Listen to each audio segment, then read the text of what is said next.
Screenshot मार लीजिए। बटे 2 1/2 कैंसिल, यहाँ से डीएम भाई सब गया। तो अब जो यहाँ बच गया आपका एई बटे में ईसी बच रहा, और यही आपको जो कि इस चैप्टर का पहला थ्योरम होगा, और वो भी काफी इंपॉर्टेंट है, एग्जाम में कई बार पूछा गया है, और वो थ्योरम का नाम है थेल्स प्रमेय। जय हिंद। इस वीडियो में हम लोग क्लास 10 मैथमेटिक्स चैप्टर 6 का एक्सरसाइज 6.1 और उसके आगे का कुछ थ्योरम जो कि थेल्स प्रमेय के नाम से जाना जाता है उसको सॉल्व करेंगे। और इससे पहले वाला जो बेसिक कॉन्सेप्ट है त्रिभुज से रिलेटेड या सर्वांग समता या समरूप से संबंधित, वो हम पार्ट 1 वीडियो में बना चुके हैं।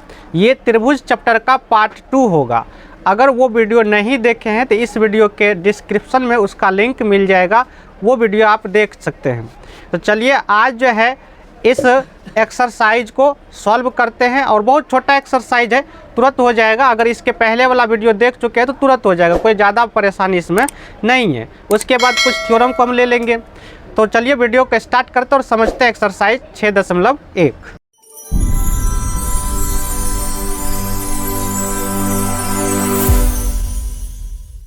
तो 6.1 एक्सरसाइज में पहला जो क्वेश्चन आपको दिया है वो रिक्त स्थान वाला है।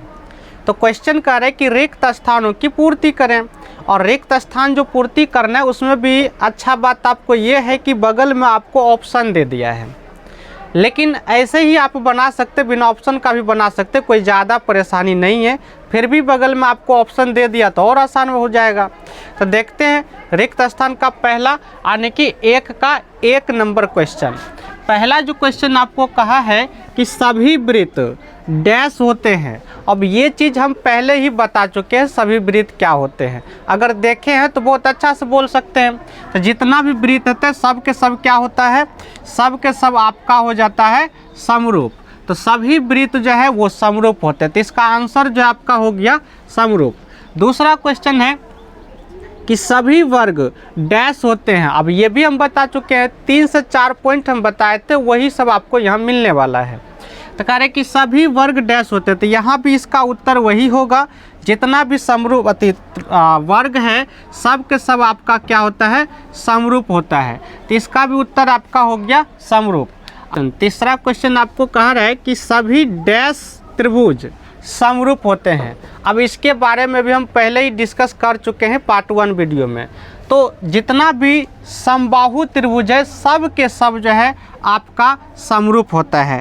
तो इसलिए इसका सही उत्तर होगा आपका समबाहु त्रिभुज। सभी समबाहु त्रिभुज क्या होता है, आपका समरूप होता है। चौथा क्वेश्चन आपका है कि भुजाओं की संख्या समान। पहला तो ये ध्यान देना आपको, भुजाओं की संख्या समान मतलब अगर 3 भुजा है तो दूसरा में भी 3, पहला में 4 है तो दूसरा में भी 4, पहला में 5 है तो दूसरा में 5, पहला में 8 है तो दूसरा में भी 8, यानी भुजा की संख्या समान होगा। और ऐसे चीज़ को हम बहुभुज बोले थे, और बहुभुज के समरूपता के बारे में हम अच्छा से समझ चुके हैं। तो कह रहे कि भुजा की संख्या समान संख्या वाले 2 बहुभुज, यानी बहुभुज के समरूपता के बारे में समझे हैं। समरूप होते हैं कब होते हैं, अब वहाँ हम कंडीशन लिखे थे। कंडीशन में उसमें पहला आपका कंडीशन होगा कि उनके संगत कोण बराबर हो। ये चीज़ हम कंडीशन लिखे थे, पार्ट 1 वीडियो देख लीजिए। तो कह रहे कि उनके संगत कोण जो है क्या होगा, बराबर होगा। तो इसमें जो ये वाला ऑप्शन है ये पहला रिक्त स्थान में आ जाएगा, यानी कि यहाँ आ जाएगा आपका बराबर बराबर। तो उनके जो है संगत कोण क्या होना चाहिए, बराबर होना चाहिए। दूसरा कंडीशन है कि उनकी संगत भुजाएं डैश हो। तो याद कीजिए संगत भुजाएं जो है समानुपाती होगा, ये दूसरा का आंसर हो जाएगा। अर्थात यहाँ हो जाएगा आपका समानुपाती हो जाएगा। तो इस तरह से ये जो है क्वेश्चन नंबर 1 का जो है ये केवल रिक्त स्थान वाला था। 1 में 4 क्वेश्चन है तो चारों कंप्लीट होता है। और इसका देखते हैं क्वेश्चन नंबर 2। तो क्वेश्चन नंबर 2, और क्वेश्चन नंबर 2 में ये कहा है कि आपको जो है इस शर्त के अनुसार 2 उदाहरण देना है, जिसमें से पहला शर्त आपको है समरूप आकृतियाँ, यानी इसका आपको 2 उदाहरण देना है। उसी तरह दूसरा है समरूप आकृतियाँ नहीं होना चाहिए, इसका भी आपको 2 उदाहरण देना चाहिए। तो बहुत आसान है भाई। समरूप आकृतियाँ जैसे 2 वृत्त दे सकते हैं तो आपका एक उदाहरण हो गया, 2 वर्ग दे सकते हैं, आपका दूसरा उदाहरण हो गया। तो 2 ही उदाहरण कह ही रहे। आप समबाहु त्रिभुज का भी दे सकते हैं, कोई भी 2 उदाहरण दे दीजिए, कोई इसमें प्रतिबंध नहीं है, कुछ भी दे सकते हैं, बस इस शर्त को पूरा करना चाहिए। उसके बाद ये कह रहा है कि समरूप आकृति नहीं हो, तो समरूप आकृति नहीं हो तब तो और अच्छा भाई, कुछ भी उदाहरण दे दो। मान लो हम एक वर्ग ले लेंगे, एक आयत ले लेंगे, हो गया। या फिर एक त्रिभुज ले लेंगे, एक आयत ले लेंगे, एक पंचभुज ले लेंगे, एक षटभुज लेंगे, अलग अलग कुछ भी दे दो, हो गया। हमको बस दिखाना है समरूप नहीं है, ठीक। तो देखो, तो इसका जो उदाहरण होगा इस चीज़ का उदाहरण, तो उदाहरण इसका लिखना है। 1 नंबर उदाहरण दे देते हैं, 2 वृत्त, बस हो गया। 2 वृत्त जो आपका समरूप होता है, ये पहले से हमको पता है। उसके बाद दूसरा उदाहरण दे देते हैं, मान लो 2 वर्ग दे देते हैं। हमसे 2 ही उदाहरण कह ही रहा है, तो आप चाहे तो पिक्चर बना के भी दिखा सकते हैं, तो कोई यहाँ पाबंदी नहीं है। हमसे उदाहरण केवल का उदाहरण हम लिख दिए, पिक्चर बना के भी आप दिखा सकते हैं। इसका उदाहरण देख लेते हैं, तो इसमें कह रहे समरूप नहीं है, तो चाहे तो त्रिभुज भी 2 ले सकते हैं, लेकिन वैसा कंडीशन दे दो जो अलग अलग हो, तो समरूप नहीं होगा। जैसे उदाहरण के रूप में मान लो इसका उदाहरण,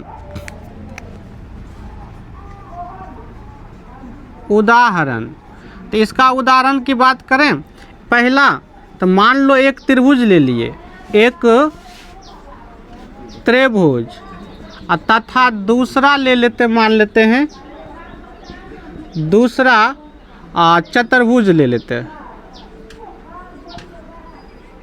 चतुर्भुज ये ले लेते हैं। एक त्रिभुज तथा दूसरा चतुर्भुज, ये दोनों आपको जो कभी भी समरूप नहीं होगा।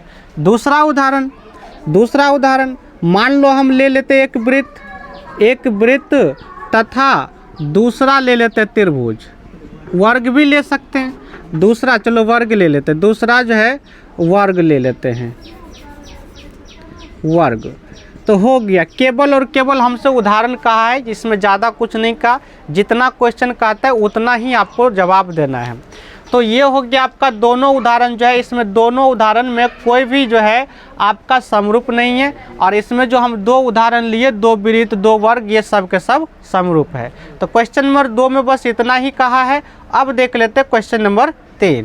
क्वेश्चन नंबर 3, और क्वेश्चन नंबर 3 में आपसे ये कहा है कि ये जो दोनों आकृति देख रहे चतुर्भुज, हमसे ये पूछ रहा है कि ये समरूप है या नहीं। तो समरूप के लिए जो शर्त था बहुभुज के लिए, उसको हम देखते हैं। तो पहला शर्त था कि आकृति समान होना चाहिए, तो आकृति समान की जगह भुजा समान ये भी कह सकते हैं, तो भाई भुजा तो समान है। दूसरा शर्त था कि संगत कोण बराबर हो, और तीसरा शर्त था कि संगत भुजा समानुपाती हो।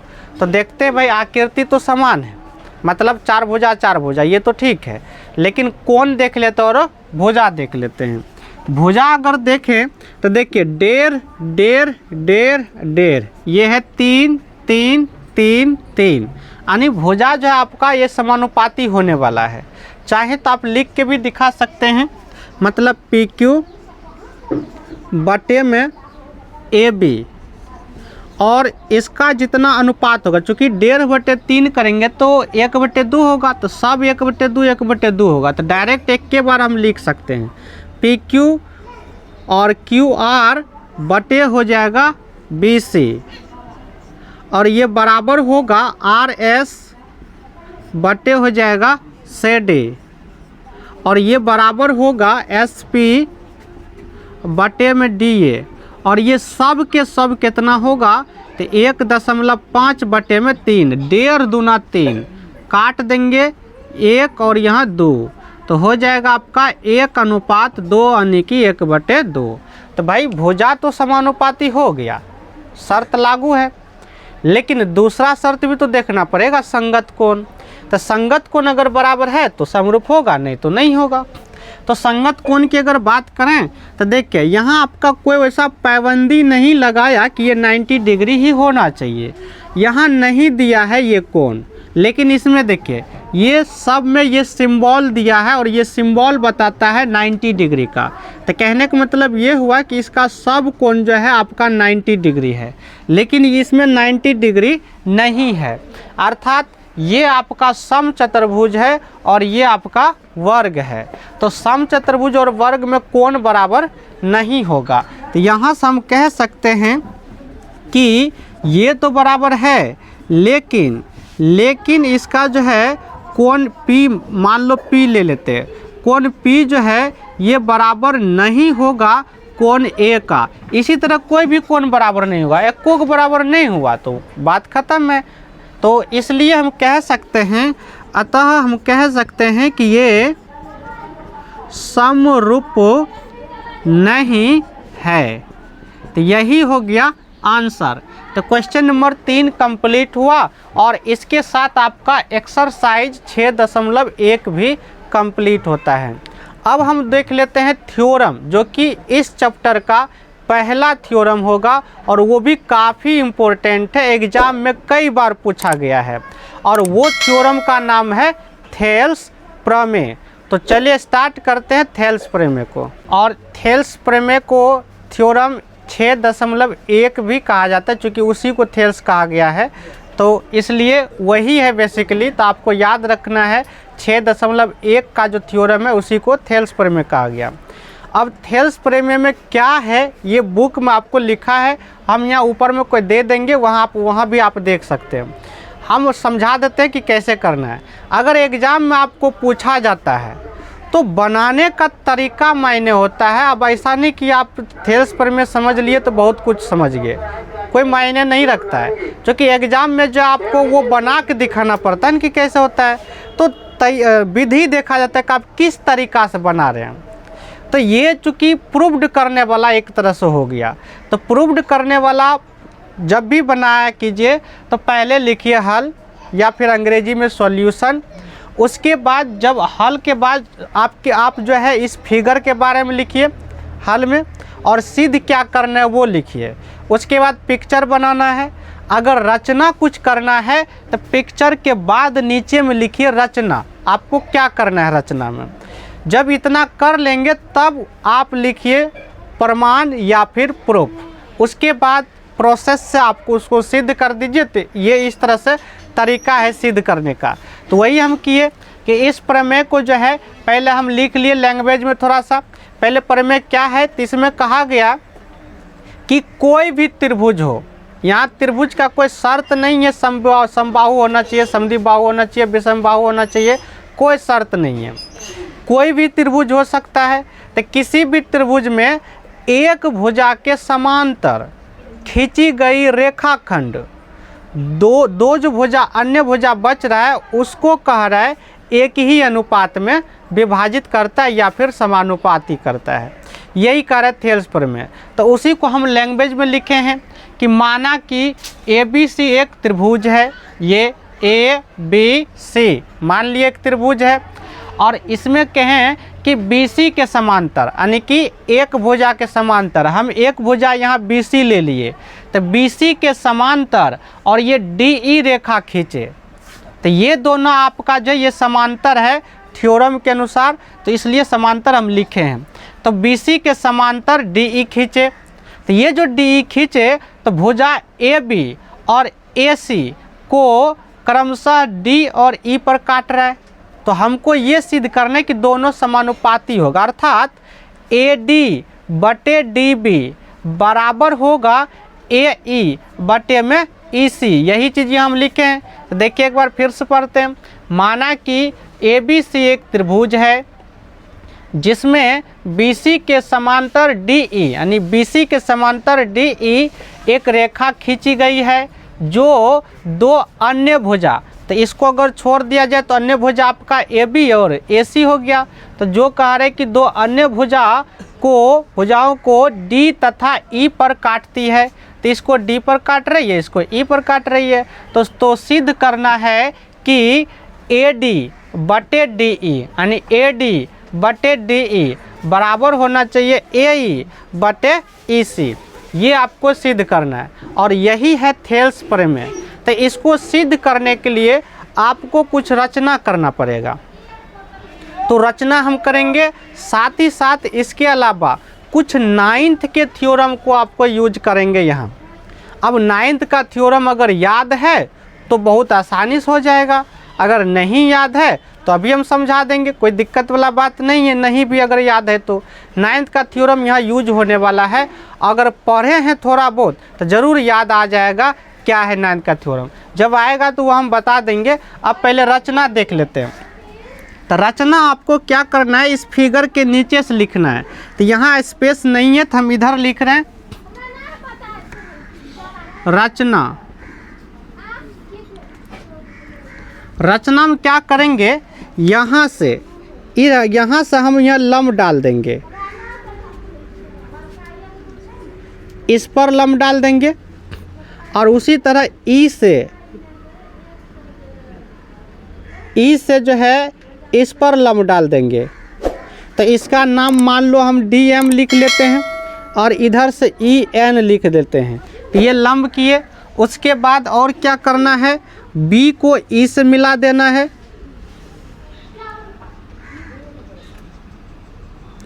और D को C से मिला देना है। ये हो गया आपका रचना। तो इस चीज़ को वहाँ आपको लिखना है। क्या किए बताओ, D से DM लंब AC खींचा, मतलब DM लंब AC। ये देखिए DM लंब AC, ये AC तथा इधर से देखिए EN लंब AB। तो EN लंब AB खींचा तथा इसके अलावा भी कुछ किए। क्या किए, B को E और C को D से मिला दिए। B को E और C को D से मिलाए।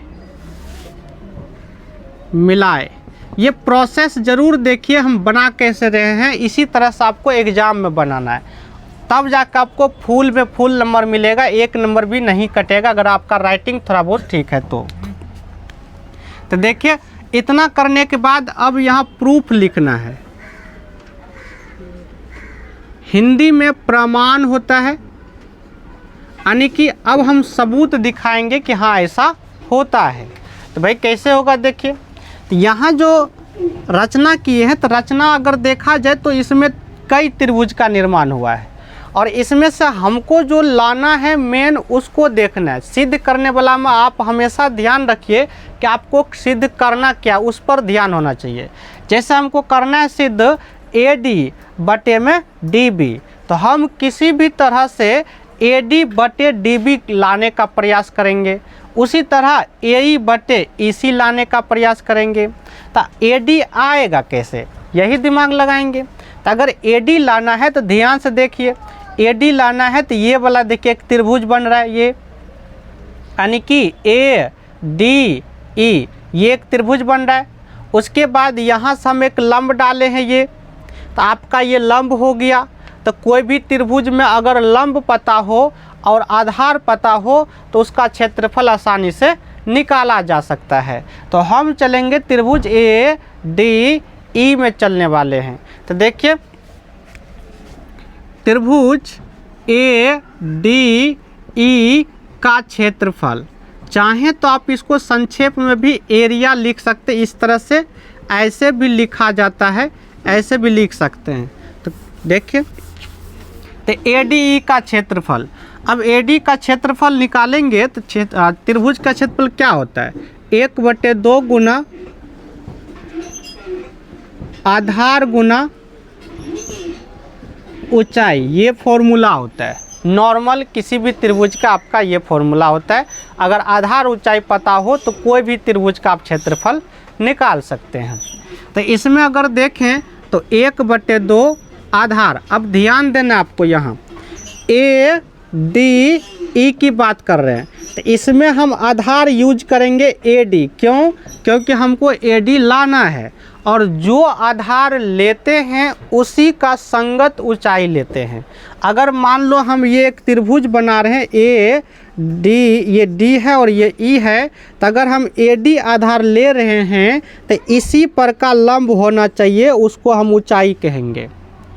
अगर थोड़ा देर के लिए हम मान लो डी ई आधार ले रहे हैं तो इस डी ई का ही संगत ऊंचाई होना चाहिए। उसी तरह अगर हम ये ए ई आधार ले रहे हैं तो इसी का संगत ऊंचाई होना चाहिए। तो उम्मीद है कि ये चीज़ आपको क्लियर हुआ होगा। तो हम आधार लेने वाले हैं ये ए डी, तो ए डी आधार ले लिए।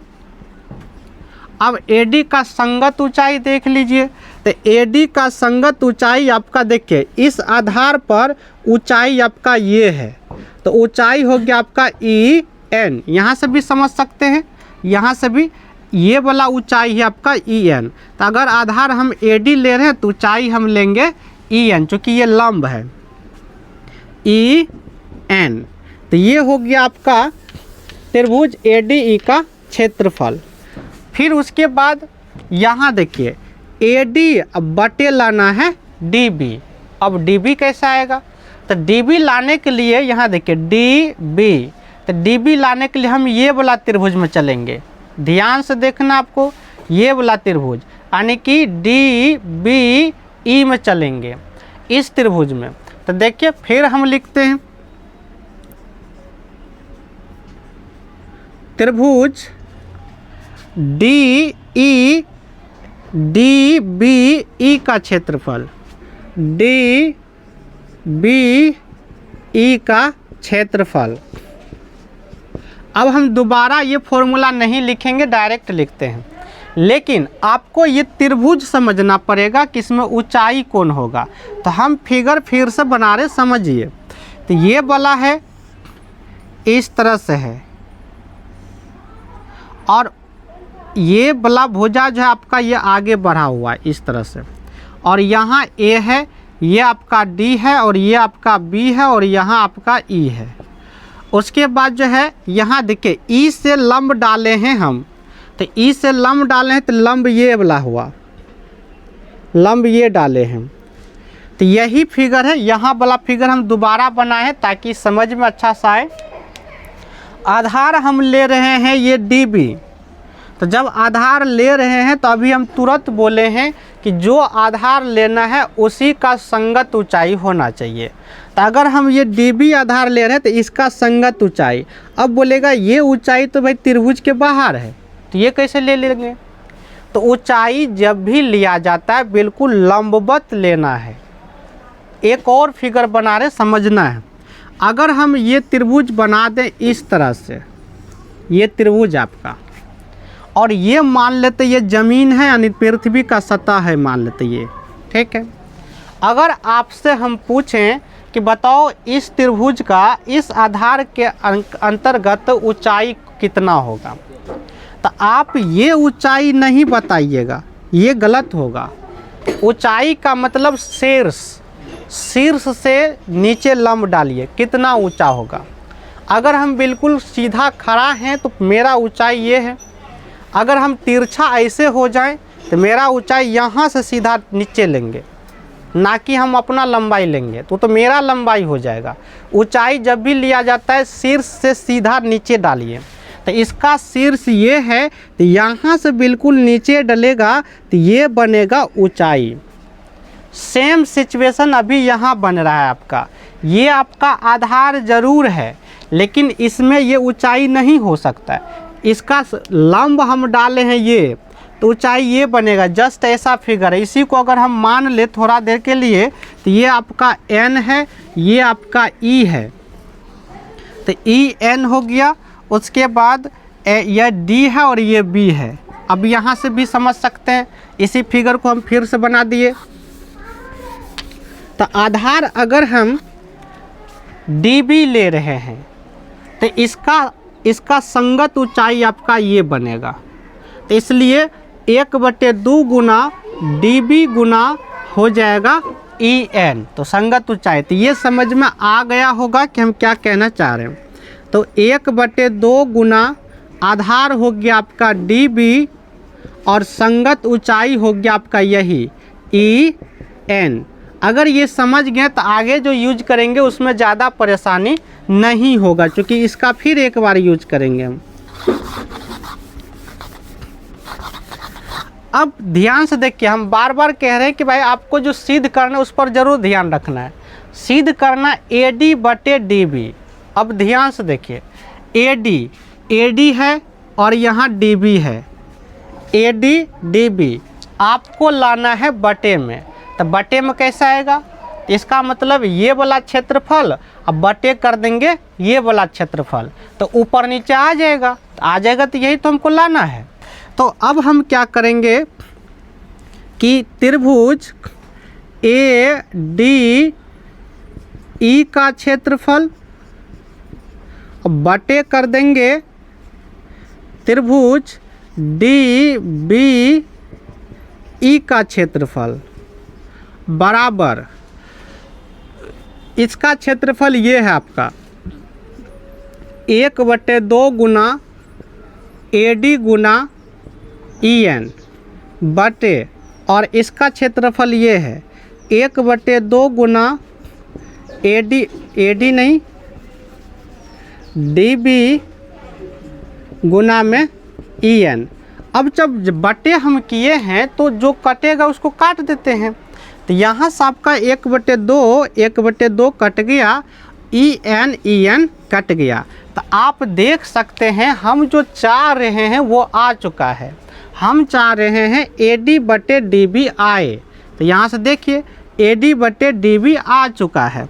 तो इसको एक लाइन अगर बढ़ाएं तो त्रिभुज ADE का क्षेत्रफल बटे त्रिभुज DBE का क्षेत्रफल बराबर, इधर आपका ऊपर में बचा है AD और नीचे में बचा है DB, और इसको मान लेंगे हम समीकरण फर्स्ट। जब इसको हम इधर वाला ला सकते हैं तो उसी तरह आप सोच सकते हैं ये भी ला सकते हैं। फिर हम इसी त्रिभुज में चलेंगे तो अब की बार आधार इधर से ले लेंगे AE और इसका ऊंचाई हो जाएगा ये। उसी तरह ये वाला त्रिभुज जो देख रहे हैं इसमें जब चलेंगे तो आधार ले लेंगे EC और ऊंचाई फिर ले लेंगे ये। उसी तरह फिर दोनों त्रिभुज के क्षेत्रफल का अनुपात करेंगे तो फिर कट के जो है आपका आ जाएगा ये। अब उसको आने के बाद नम्मा का कुछ थ्योरम हम अप्लाई करेंगे। तो पहले अब इसको लिख लीजिए, फिर हम देखते हैं उसको। तो अब हम देख लेते हैं उसके आगे। समीकरण 1 हम निकाल चुके हैं, यहाँ बगल में लिखें। इस लैंग्वेज का कोई ज़रूरत नहीं था तो हम वहाँ लिख दिए, लेकिन इस फिगर का भी ज़रूरत है तो इसको नहीं मिटाए। तो अब हम इसके आगे बढ़ते हैं। तो जिस तरह हम इसको लाए AD/DB उसी तरह सेम उसी तरह होगा, यानी AE/EC लाना है। तो AE आएगा कैसे, तो यहाँ ध्यान से देखिए यही त्रिभुज आपका है ADE, बस फर्क है कि आधार हम ले लेंगे AE। तो AE जब आधार लेंगे तो इसका संगत ऊंचाई आपका हो जाएगा DM। तो ले लेते हैं। तो देखिए, तो त्रिभुज ADE का क्षेत्रफल, तो जब इसका क्षेत्रफल लेंगे तो 1/2 गुना आधार अब की बार हम ले रहे हैं AE। तो AE गुना में ऊंचाई आपका हो जाएगा ये DM, ये वाला जो कि आधार ये ले रहे हैं, तो ऊंचाई हो गया DM। इसी प्रकार फिर हम क्या करेंगे आगे अब की बार ये वाला त्रिभुज ले रहे हैं, यानी कि ECD। फिर से बना के दिखा देता आपको। ये वाला हिस्सा है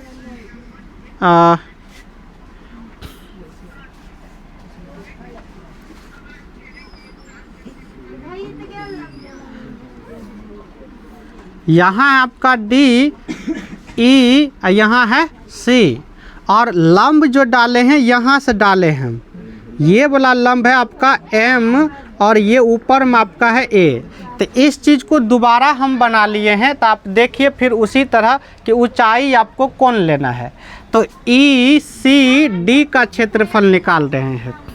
तो त्रिभुज ई और सी डी का क्षेत्रफल बराबर 1/2 गुना ई सी, आधार ले रहे हैं ई सी। तो ई सी जब आधार लेंगे तो इसके देखिए इसके संगत ऊंचाई आपको ये होगा डीएम। ये चीज़ हम अभी जस्ट समझा चुके हैं, तो इसलिए इसका संगत ऊंचाई हो जाएगा डीएम। अब उसी तरह ये बटे कर देते हैं, चूँकि आपको इधर लाना है ए ई बटे में ई सी। तो यहाँ आप देख सकते हैं ए ई और ई सी आ चुका है, तो इसका अनुपात ले लेते हैं तो फिर आपका ये आ जाएगा। देखते हैं। तो यहाँ हम करेंगे त्रिभुज ए डी ई का क्षेत्रफल बटे हो जाएगा त्रिभुज ई सी डी का क्षेत्रफल। तो इसका क्षेत्रफल यहाँ आपका है 1/2 ए ई गुना में डी एम बटे इसका क्षेत्रफल है 1/2 ई सी गुना में डी एम। तो जिस तरह से अभी हम काटे उसी तरह यहाँ भी काट सकते हैं। तो देख लेते हैं। तो यहाँ से आपका हो जाएगा 1/2 1/2 कैंसिल, यहाँ से डीएम डीएम, तो डीएम भाई सब गया। तो अब जो यहाँ बच गया आपका ए ई बटे में ई सी बच रहा, और यही आपको लाना भी है। तो यहाँ से निकल रहा है त्रिभुज ए डी ई का क्षेत्रफल बटे त्रिभुज ई सी डी का क्षेत्रफल बराबर, ऊपर में बच गया आपका ए ई, नीचे में बच गया ई सी, और इसको मान लेते हैं समीकरण 2। अब अगर सही से देखें सिद्ध करने वाला में, तो आपको सिद्ध करना था ए डी बटे डी बी बराबर ए ई बटे ई सी। तो ये दोनों आ चुका है, लेकिन आपको ये दोनों को बराबर करना है। तो बराबर होगा कैसे? तो अगर समीकरण उसको 1 माने, समीकरण इसको 2 माने, तो दोनों का अगर बायां पक्ष बराबर कर दें, किसी भी तरह छल कपट से कर दे या जैसे कर दे, अगर दोनों बायां तरफ वाला बराबर कर दे तो दायां पक्ष वाला हो जाएगा बराबर, तो सिद्ध हो जाएगा। लेकिन बायां पक्ष वाला होगा कैसे? थोड़ा सा मिलाइए। यहाँ आपका है ए डी ई का क्षेत्रफल, ए डी ई का क्षेत्रफल ये तो मिल गया। नीचे देखिए डी बी ई का क्षेत्रफल, यहाँ है ई सी डी का क्षेत्रफल। नीचे नहीं मिल रहा है, ऊपर तो मिल गया। अगर किसी भी तरह से इस दोनों नीचे वाला को मिला दें तो आपका बायां पक्ष क्या हो जाएगा? बराबर। और जैसे ही बराबर होगा तो ये दोनों हो जाएगा आपका बराबर, जो कि सिद्ध करना है। तब वो बराबर होगा कैसे? तो उसके लिए आपको जाना पड़ेगा पीछे, अर्थात क्लास 9th में जाना पड़ेगा। क्लास 9th में एक थ्योरम था, हम रिपीट कर रहे हैं, उस चीज़ को लिखना भी पड़ेगा, क्योंकि यूज करेंगे तो लिखना पड़ेगा लैंग्वेज को। तो क्लास 9th में आप पढ़े होंगे कि अगर दो आकृति एक ही समांतर रेखा के बीच हो, ध्यान से देखना है, अगर दो आकृति एक ही समांतर रेखा के बीच हो और एक ही आधार पर हो तो दोनों का क्षेत्रफल बराबर होता है। फिर से सुनिए, अगर दो त्रिभुज, चूँकि दोनों त्रिभुज है तो हम त्रिभुज डायरेक्ट बोल देते हैं, अगर दो त्रिभुज एक ही आधार और एक ही समांतर रेखा के बीच हो तो दोनों का क्षेत्रफल बराबर होता है। ये थ्योरम है क्लास 9th का। और आप देख सकते हैं इसमें डी बी ई और ई सी डी, ये दोनों त्रिभुज इस डी पर बना है ये, और इसी डी पर बना है ये, और ये दोनों जो है एक ही समांतर रेखा के बीच भी है। ये दोनों आपका समांतर है, तो इसी दोनों के बीच ये त्रिभुज और ये त्रिभुज है। तो अगर दो त्रिभुज एक ही आधार और एक ही समांतर रेखा के बीच स्थित हो तो दोनों का क्षेत्रफल बराबर होता है। ये थ्योरम है और इसी थ्योरम का प्रयोग करके हम इन दोनों को कर देंगे बराबर। जैसे ही ये बराबर होगा तो इधर बायां पक्ष बराबर तो दायां पक्ष भी हो जाएगा बराबर। तो इस चीज़ को लैंग्वेज में आपको लिख के दिखाना है। चूँकि त्रिभुज कौन कौन, तो डी बी ई यानी कि डी बी ई ये वाला त्रिभुज, तो डी बी ई तथा त्रिभुज ई सी डी यानी कि ई सी डी ये वाला त्रिभुज, ई सी डी दोनों एक ही आधार, तो दोनों एक ही आधार किस पर है, तो ये डी ई पर दोनों है। देखिए इसी पर ये त्रिभुज है और इसी पर ये त्रिभुज है, तो एक ही आधार डी ई और एक ही समांतर रेखाएं, एक ही समांतर रेखाएं कौन कौन है, तो बी सी और डी ई, बी सी तथा डी ई के बीच स्थित है। तो अगर ऐसा होता है तो दोनों का क्षेत्रफल क्या होता है, बराबर होता है। तो इसीलिए हम कह सकते हैं, अब यहाँ स्पेस नहीं है, एक बार और लेना पड़ेगा, तो उतार लीजिए या फिर स्क्रीनशॉट मार लीजिए। अब इसके बाद जो है हम आगे बढ़ाते हैं और ये जो अभी हम लिखे हैं लैंग्वेज कि अगर दो त्रिभुज एक ही आधार और एक ही समांतर रेखा के बीच हो स्थित हो तो दोनों का क्षेत्रफल क्या होता है, बराबर होता है। तो इसलिए हम कह सकते हैं त्रिभुज किसका, डी बी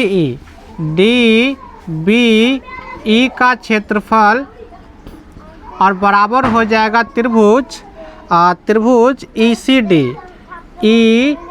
डी का क्षेत्रफल। तो इसको हम मान लेंगे समीकरण 3। तो अब समीकरण 1, 2 और 3 तीनों को आप ध्यान से देखिए। समीकरण 1 और 2 में अगर देखा जाए तो ये ऊपर वाला देखिए ए डी ई का क्षेत्रफल, ए डी ई का क्षेत्रफल ये आपका मिल गया। समीकरण 3 से ये भी हो गया कि डी बी ई का क्षेत्रफल बराबर है ई सी डी का क्षेत्रफल, समीकरण 3 से। तो ये दोनों भी बराबरे हो गया। तो अब सोचिए आप ही, ऊपर वाला बराबर है, नीचे वाला बराबर है, तब तो इसका मतलब ये वाला हिस्सा और ये वाला हिस्सा क्या हो गया, बराबर हो गया। तो समीकरण 1, 2 और 3 तीनों को मिला के जब चलेंगे तो LHS इसका दोनों बराबर हो गया।